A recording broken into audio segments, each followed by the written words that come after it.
இருளினில் காணும் ஓவியமே, துயரிலும் என்னை தாங்கும் தேவியே, உயிர் வரை உந்தன் மடியிலே, வலிகளை போக்கும் காதல் பார்வையில் உலகமே காலின் அடியிலே.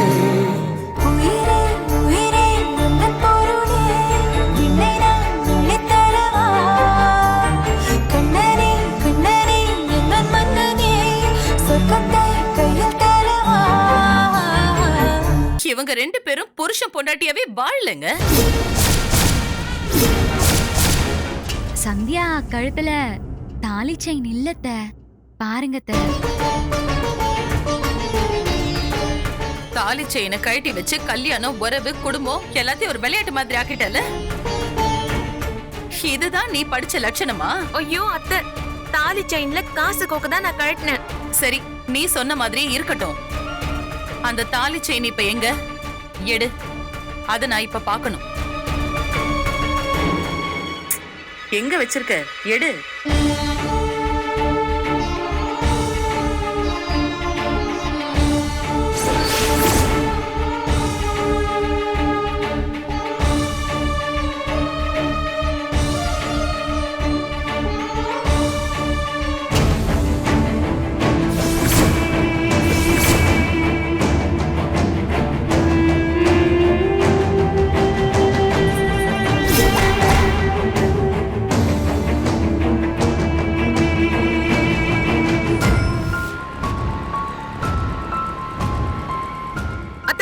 இங்கதான் அத்தை வச்சேன். நீங்க கூப்பிட்டீங்கன்னு நான் அவசரமா இங்கதான் அத்தை வச்சுட்டு வந்தேன். வச்ச இடத்துல இல்லாம எங்க போகும்?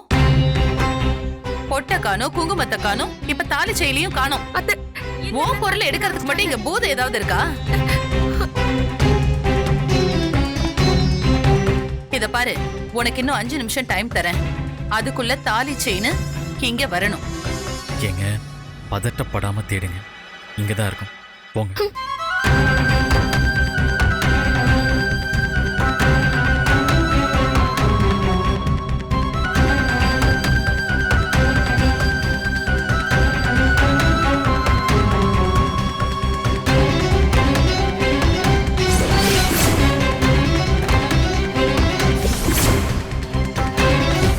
அர்ச்சனா, என்ன நடக்குதுங்க?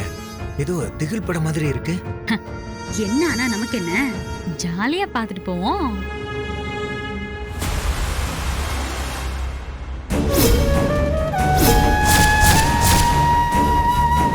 சரவணா, அம்மா, அதோ அங்க பாரு.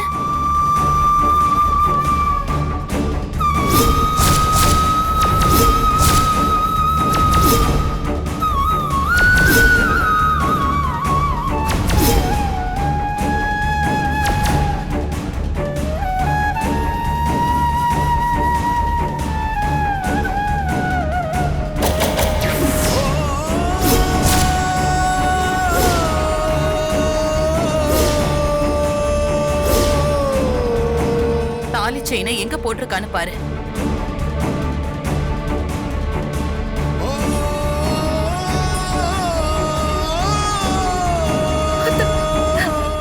போச்சு, என் புள்ளையோட வாழ்க்கையே மொத்தமா வீணா போச்சு. ஐயோ, நான் என்ன பண்ண போறேன்? அம்மா, கொஞ்சம் அமைதியா இருங்கம்மா, பேசுவோம்மா.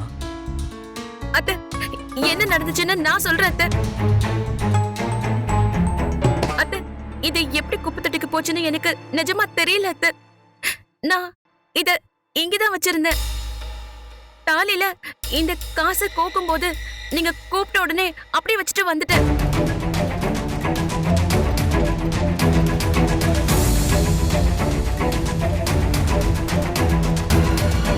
அப்படின்னா இது தானா கால் முளைச்சு நடந்து குப்பையில போய் விழுந்துருச்சா? நீ எதுவும் பேச வேண்டாம். புருஷன் கட்டின தாலி செயின் கழுத்தை விட்டு குப்பையில போய் கிடக்குது. இது எப்படி நடந்துச்சுன்னே தெரியாதுன்னு நீ சொல்லுவ. அத நாங்க எல்லாரும் நம்பணும். அப்படியே இருந்தாலும் கழுத்துல இருக்க தாலி செயின் குப்பைக்குள்ள விழுந்தது கூட தெரியாத அளவுக்கு நீ என்ன சந்தியா பண்ணிட்டு இருந்த?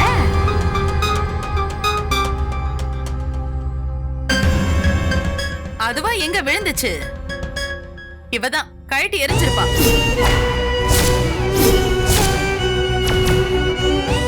எல்லாம் திட்டம் போட்டுதான் என் புள்ளைய பக்கத்துல நெருங்க விடாம நீ வச்சிருக்க. அத்தை, நீங்க கேக்குற எல்லா கேள்விக்கும் நான் பதில் சொல்றேன். ஆனா இப்படி எல்லாரும் முன்னாடியும் பேச வேண்டாம் ப்ளீஸ் அத்தை. தெரியுமே, எந்த கேள்வி கேட்டாலும் நீ பதில் சொல்லுவேன்னு எங்க எல்லாருக்கும் நல்லா தெரியும். ஆனா எனக்கு தேவை உன் பதில் இல்ல, உண்மை. அப்படின்னாதான் என்னன்னு இவ குடும்பத்துக்கே தெரியாதே. மாமா நீங்களாச்சும் சொல்லுங்களே மாமா. சிவகாமி, சந்தியா சொல்றத கேளு. நிறுத்துங்க, யாரும் எதுவும் சொல்ல வேண்டாம். நீ என்ன வேணும்னாலும் செய், அத பத்தி எனக்கு கவலை இல்ல. ஆனா என் சரவண இவனையும் என்கிட்ட போய் சொல்ல வச்சுட்டல. சரவணா சொல்லு, நீயும் என்கிட்ட போய் சொல்லிட்டல. அண்ணன் மாறிட்டான்னு நான் சொல்லும் போதெல்லாம் நீங்க என்ன திட்டி திட்டி துரத்தி விட்டீங்கல்லம்மா. பாத்தியா சரவணா, கேட்டியா? இவன் என்ன சொல்றான்னு கேட்டியா?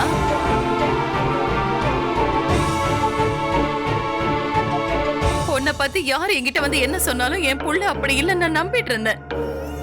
ஆனா நீ மாறிட்டல. அம்மா, நான் என்னைக்குமே உங்க புள்ளதான். உங்க நம்பிக்கை நான் என்னைக்குமே உடைக்க மாட்டேம்மா. அப்ப ஏண்டா நீ இன்னும் இவ பின்னாடியே சுத்திக்கிட்டே இருக்க? இவளால உனக்கு வாழ்க்கையில என்ன சந்தோஷம் கிடைக்குது சொல்லு? படிச்ச திமிர்ல மட்டும்தான் இருக்கா. உன் மேல கொஞ்சமாவது மதிப்பு வச்சிருந்தானா இப்படி எல்லாம் பண்ணிருப்பாளா? உனக்கு ஏன் இது மட்டும் புரிய மாட்டேங்குது? ஐயோ, அவர் மேல நான் நிறைய மரியாதை வச்சிருக்கேன் அத்தை. அவரோட குணம் என் படிப்பை விட ரொம்ப பெருசு. அவ்வளவு மரியாதை வச்சிருக்கிறவ எதுக்காக இவனை தள்ளி வச்சிருக்கணும்? நடிக்காத சந்தியா, நடிக்காத. உன் நடிப்ப சரவண வேணும்னா நம்பி ஏமாறலாம், நான் ஏமாற மாட்டேன். ஐயோ, நான் யாரையும் ஏமாத்தல அத்தை, ஏமாத்தவும் மாட்டேன். மரியாதைங்கிறது மனச பொறுத்த விஷயம். அவர் மேல நான் எந்த அளவுக்கு மரியாதை வச்சிருக்கேன்னு அவருக்கு தெரியும். மரியாதை மட்டும் இல்லம்மா, தொட்டு தாலி கட்டின ஆம்பளைய புருஷனா ஏத்துக்கிறதும் ஏத்துக்காததும் கூட மனச பொறுத்த விஷயம்தான். நீ பெரிய படிப்பெல்லாம் படிச்சவ, இவன் சுத்தமா படிக்காதவன். அதனால இவனை உன்னால புருஷனா ஏத்துக்க முடியல. ஐயோ சரிதானே? அப்படி எல்லாம் இல்ல அத்தை. சத்தியமா எங்க ரெண்டு பேருக்கு நடுவுல அந்த மாதிரி எந்த வித்தியாசமும் இல்ல அத்தை. அம்மா, ஆமாம்மா, சந்தியா எப்பவும் என்கிட்ட அந்த மாதிரி நடந்துக்கிட்டதே இல்ல. சரவணா, இப்படியெல்லாம் நீ பேசுற அளவுக்கு இவ உன்னை மயக்கி வச்சிருக்கா இல்ல சரவணா? சரி, நீங்க ரெண்டு பேரும் சொல்றது உண்மைனே வச்சுக்குவோம். அப்படின்னா இவனை மனசார புருஷனா ஏத்துக்கிறேன், இவனை விரும்புறேன்னு இப்ப நீ எனக்கு சத்தியம் பண்ணு.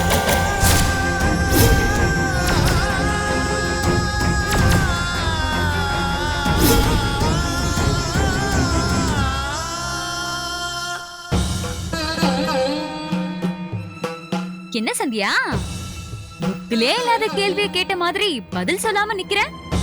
அவரும் புருஷன் தானே சந்தியா, அவரை விரும்புறேன்னு சொல்றதுக்கு நீ எவ்வளவு தயங்குற? இது நமக்கு புரிஞ்சு என்ன பிரயோஜனம்? இதோ சரவணனுக்கு புரியலையே. ஏன் சரவணா, இவளுக்காக நீ என்கிட்ட எவ்வளவு பொய் சொல்லிருக்க. ஆனா இவ மனசுல நீ இல்லவே இல்ல. இப்பவாச்சும் நீ இவளை பத்தி தெரிஞ்சுக்கிட்டியா? இல்ல இன்னும் இவளை நம்புறேன்னு சொல்ல போறியா? அம்மா, நான் உங்ககிட்ட ஒண்ணு கேக்குறேன், கோபப்படாம பதில் சொல்லுவீங்களா?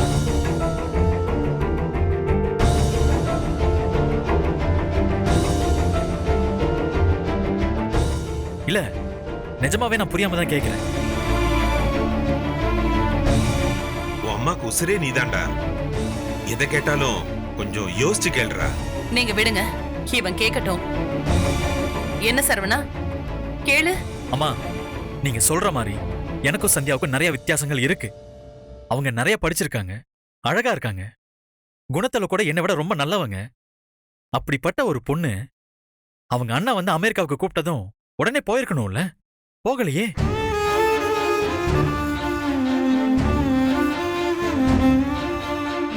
இங்க இங்கிருந்து நீங்க வச்ச பரீட்சையில ஜெயிக்கணும், என் கூட வாழணும்னு ஏன் நினைக்கணும்? அவங்க நினைச்சிருந்தா எப்போ போயிருக்கலாமே, ஏன் போகல?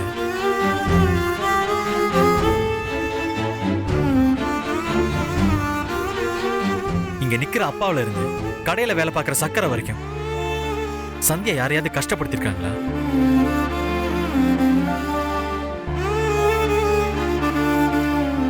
யாரையாச்சும் எப்பவாச்சும் எங்கேயாச்சும் விட்டு கொடுத்திருக்காங்களா? சொல்லுங்கம்மா. யாரோ செஞ்ச தப்புக்கெல்லாம் தான் பழி ஏத்துக்கிட்டு கூட நின்னு இருக்காங்க. எதுக்காக சந்தியா இதெல்லாம் செய்யணும்? எதுக்குமா இங்க வந்து கெட்ட பேர் வாங்கணும்? சொல்லுங்க. இங்க பாருங்கம்மா, எப்பவுமே நான் சந்தியாக்கு துணையா இருப்பேன். சந்தியா தப்பு பண்ற மாதிரி இருந்தா நான் உங்க மகன், அந்த தப்புக்கு நான் துணை போவேனா?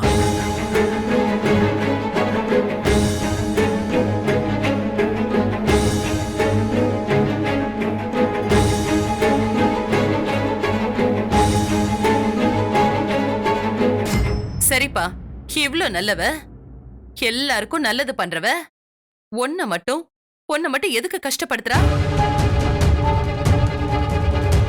உன்னை புருஷனா ஏத்துக்கிறதுக்கு எது இவ்வளவு தடுக்குது? கல்யாணமாகி புருஷன் பொண்டாட்டிய வாழ முடியாத அளவுக்கு உங்க 2 பேருக்கு இடையில என்ன பிரச்சனை? என்ன நடக்குதுங்க?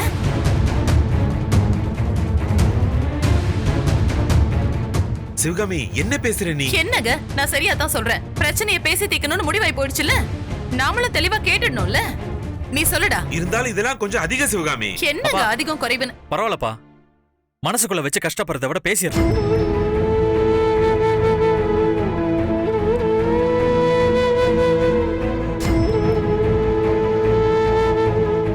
ஏமா, புருஷன் பொண்டாட்டினா உடம்பு தான் சேரணுமா? மனசு ஒத்து போறதுதானே முக்கியம்.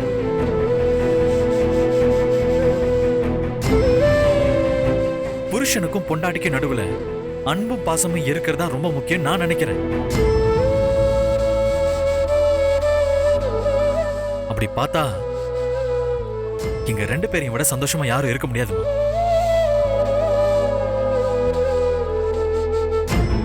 எனக்கு புரியல சரவணா. நீ நல்ல புருஷனா இருக்க, அத புரிஞ்சுகிட்டு உன்னை இவ நல்லா மயக்கி வச்சிருக்கா. உனக்கு மயக்கம் தெளியும் போது உன் மனசு வேதனைப்பட நினைச்சா பெத்த வயிறு எரியுதுடா. அம்மாவோட பாசம் உனக்கு இப்ப கண்ணுக்கு தெரியலடா, ஆனா என்னைக்கோ ஒரு நாள் அது உனக்கு புரியும். வருத்தப்படாத சிவகாமி, எல்லாம் சரியாயிடும். தலைக்கு மேல வெள்ளங்க. ஜான் போனா என்ன, முழம் போனா என்ன, எப்படியோ போகட்டும். நீங்க வாங்க. அம்மா, சரவணா, நீ சொன்னது 100க்கு 100 உண்மைதான். ஆனா ஒரு அம்மாவா சிவகாமியோட பயமும் நியாயமானதுதான். நீங்க 2 பேரும் புரிஞ்சு நடந்துப்பீங்கன்னு நம்புறேன்.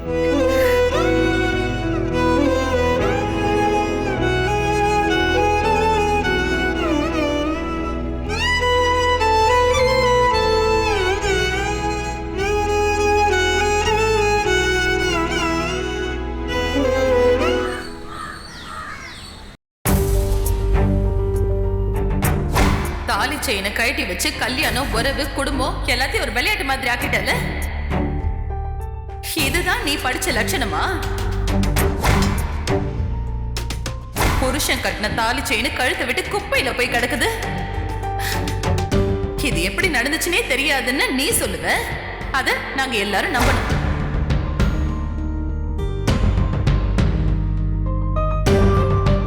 என்ன இருந்தாலும் அம்மா அளவுக்கு மீறி தான் பேசிட்டாங்களோ.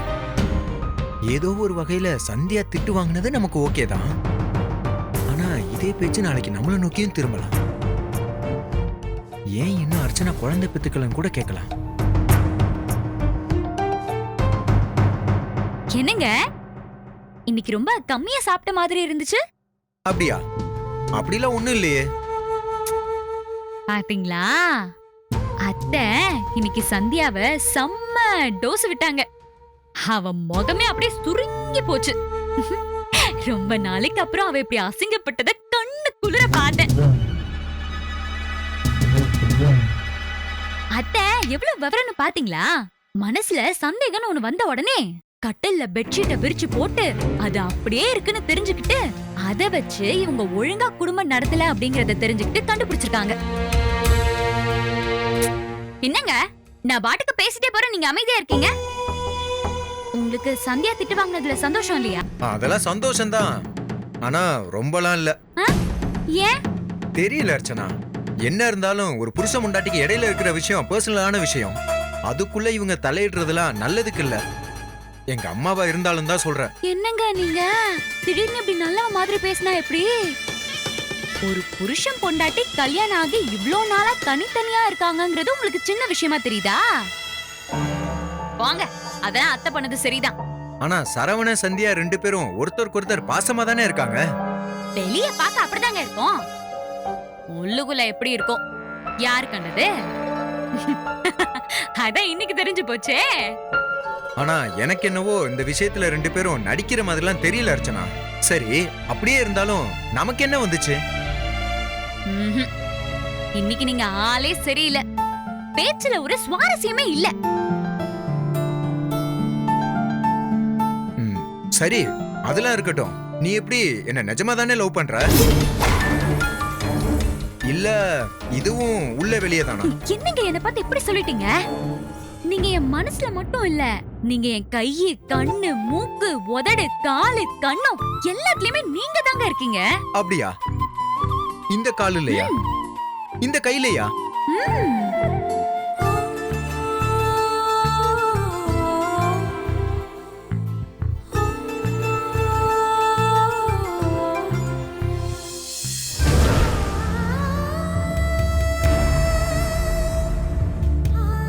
அதுவா எங்க விழுந்துச்சு? இவதான் கழட்டி எரிஞ்சிருப்பா. மரியாதை மட்டும் இல்லம்மா, தொட்டு தாலி கட்டின ஆம்பளைய புருஷனா ஏத்துக்கிறதும் ஏத்துக்காததும் கூட மனச பொறுத்த விஷயம்தான். நீ பெரிய படிப்பெல்லாம் படிச்சவ, இவன் சுத்தமா படிக்காதவன். அதனால இவனை உன்னால புருஷனா ஏத்துக்க முடியல.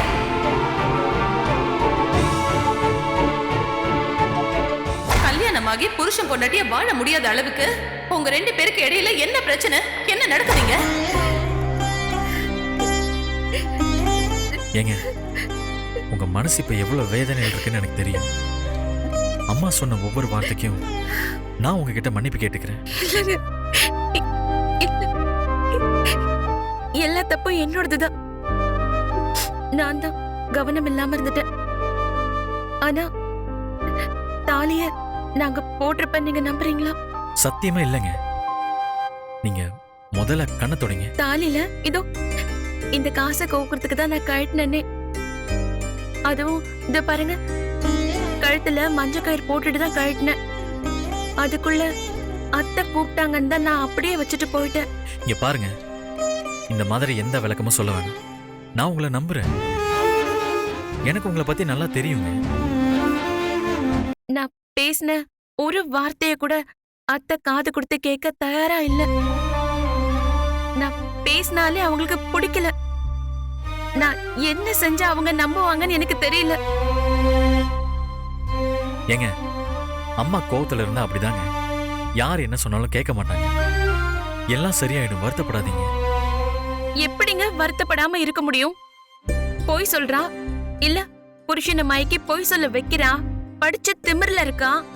என்ன பத்தி என்னென்னலாம் சொன்னாங்க நீங்களும் தானே கேட்டீங்க. எனக்கு அப்படியே நெருப்புல நிக்கிற மாதிரி இருந்துச்சுங்க.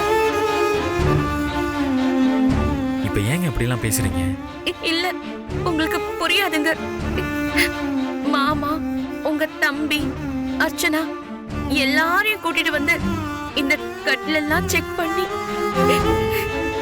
புருஷன் பொண்டாட்டியாவே வாழலன்னு பேசி எனக்கு நினைச்சாலே ஐயோன்னு இருக்குங்க. இப்ப நான் வெளியில போய் எப்படி அவங்க முகத்துல எல்லாம் முழிப்பேன்? எனக்கு ரொம்ப அவமானமா இருக்குங்க. தப்புதாங்க. ஏன் இப்படி பண்ணாங்கன்னு எனக்கு புரியவே இல்லை.